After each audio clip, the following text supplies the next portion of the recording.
Hi guys, welcome to my channel. My name is Leanda Duma and this is the HR perspective.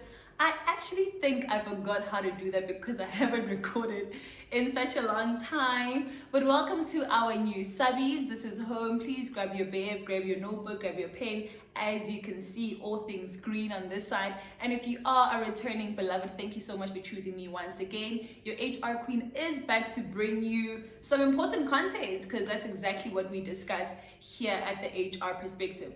So big shout out to my sister Usindi, who asked me, actually she called me sometime last week and was like, Ndasa, please help me write a cover letter. And obviously she had checked my YouTube and checked it was okay, you don't have a video on this, so I thought after assisting her, then we should create content around this because I also feel like it's very, very important. So you'll find that a lot of recruiters or organizations will ask you to submit a cover letter, or they'll ask you to submit a full CV document. That includes a page cover letter in the beginning, right? So I'm going to give you some tips and tricks on how to compile a cover letter and some of the things that you should include.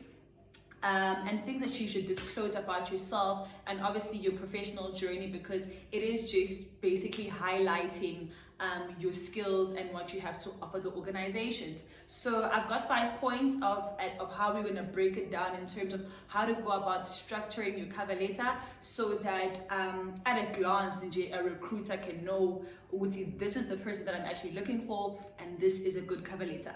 So let's start by just speaking about what is a cover letter and why is it important to have a cover letter, or what is the purpose of a cover letter, right? So 1.1 is that a cover letter is not a replacement for your CV document. A cover letter is there to support your CV or supplement your CV, but not necessarily replace your CV. So many people often think that if they send a cover letter, they don't need to send a CV. So it is a supporting document that goes with your CV, right?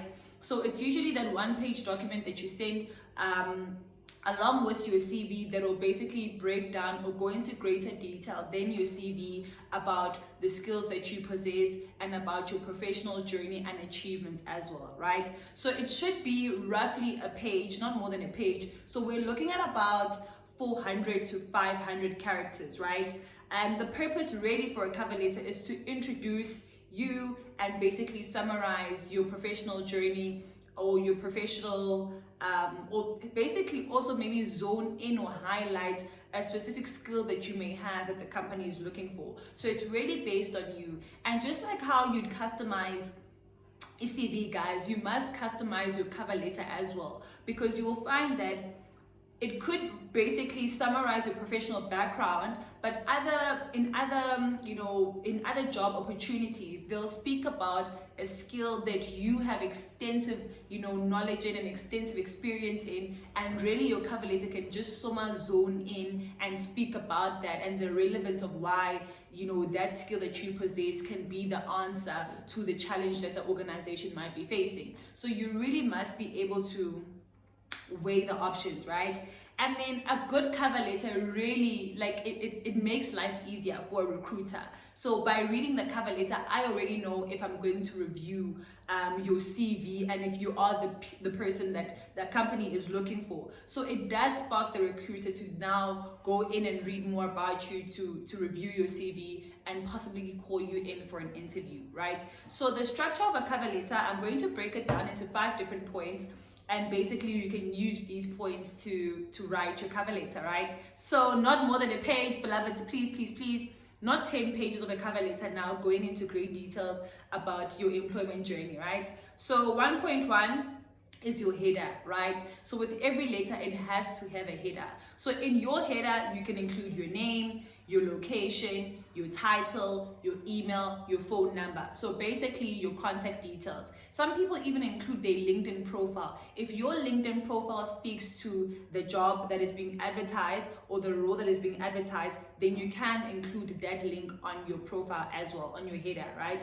And when I say location, I'm not saying your full address, but location is, are you based in Gauteng, Johannesburg? Are you based in Durban, KwaZulu-Natal, or whatever the case may be? So be very specific about where you are based or located.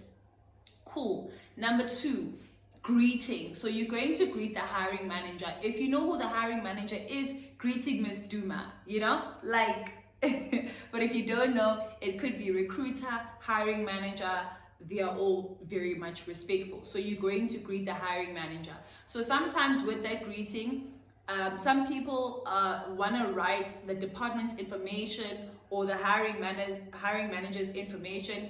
That is okay. Information in the sense that where is it located, what's the email address, what's the phone number, or whatever the case may be, basically the address of the company. So you can do that, or you can just go straight into greeting the hiring manager, dear hiring manager, and then we're going to go straight into the cover letter. Cool. So point number three is like, before I even read your contact details, right, and I read your greeting, I go to the first paragraph, right, which is basically your attention grabber. Beloved, this is where you need to sell yourself. You know when they say you've got 30 seconds to make an impression? This is that part where you have to sell yourself. So you need to make this very personal and tailor it for each job application, right? So you cannot use the same attention grabber for every role and for every organization, right? So you need to tailor it. So this is the part where you actually, you know, speak about or mention things like the number of years in that specific industry,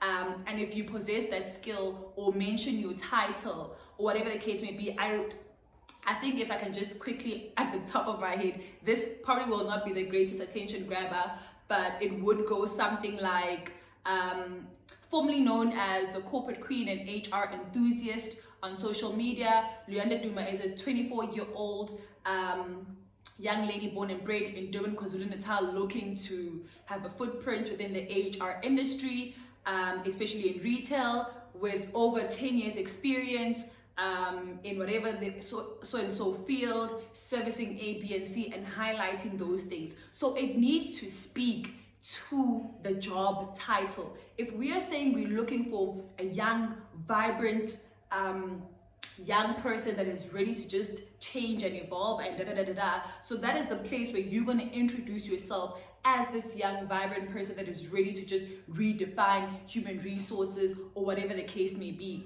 There's one that I read that said, if I can just share that with you guys as well. It says that as a highly skilled project manager with 11 years of experience, I'm writing to express my interest in the project manager position at your company. My experience aligns well as I have worked in project management for several years with the prominent retail, and I know that I will be of value to your team. So something like this is like serious. I always want a room, like, you know, but don't forget to mention the years of experience. That is very, very important, and align the skills that you have to offer to what the company needs, right?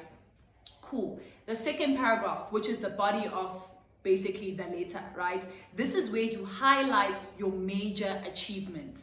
Not only highlighting your major achievements, but you're now going to break down the skills and the things that you have done in your previous employment that allow you to do this job or to be a solution to this company, right? So how will your skills then solve the current challenges or the vacancy that the company wants, right? So this is where you discuss all those things, right? So why are you the perfect fit for the job? It's very, very important, Tuti. You're always aligning, and, you know, don't forget to reiterate why you're the perfect person for this job, right? So you work well under pressure, you have experience in A, B, and C. This is your area of expertise. So these are the things that you are saying that are now aligning you to the job, right?